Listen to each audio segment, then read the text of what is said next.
केपी ओलीलाई पक्रेको बित्तिकै सडकमा उफ्रिन आउने यो एमालेको कार्यकर्ताहरूलाई के भन्ने होला खोइ। देश त यिनीहरूको पनि त होला। नेपालमा भविष्य नदेखेर विदेशी बाध्य हुने यिनीहरूको पनि त आफ्ना प्यारा मान्छेहरू होलान्। क्षणिक स्वार्थ र सुविधाको लागि यिनीहरूले आफ्नै भविष्यलाई किन लात हान्ना छन् बुझ्नै सकेका छैन यार। यिनीहरू स्वतस्फूर्त देश र जनताको हक हितका लागि आएका साधारण जनताहरू हुँदै होइनन्। यिनीहरू त केपी ओली अनि एमालेका अवसरवादी र स्वार्थी झोले झ्याम्टीहरू मात्रै हुन्। यिनीहरूलाई भट्टाभट पक्रेर भित्र कोच्यो भने नि यो आन्दोलन 2 दिन पनि टिक्दैन ल। सरी 1 दिन पनि टिक्दैन ल।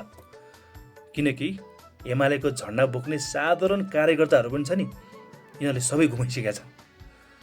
अहिले जो पनि यो सडकमा उफ्रिन आइरहेका छन् नि, यिनीहरू सबै एमालेका नेताहरूको पर्सनल झोले झ्याम्टीहरू मात्रै हुन्। यिनीहरूलाई भट्टाभट पक्रेर भित्र कोच्न थाल्यो भने नि 1 दिनमै सडक क्लिन हुन्छ र लेखेर राख्नुहोस्। शुभकामना छ गृहमन्त्री सुदन गुरुङ र बालन सरकारलाई। जय नेपाल।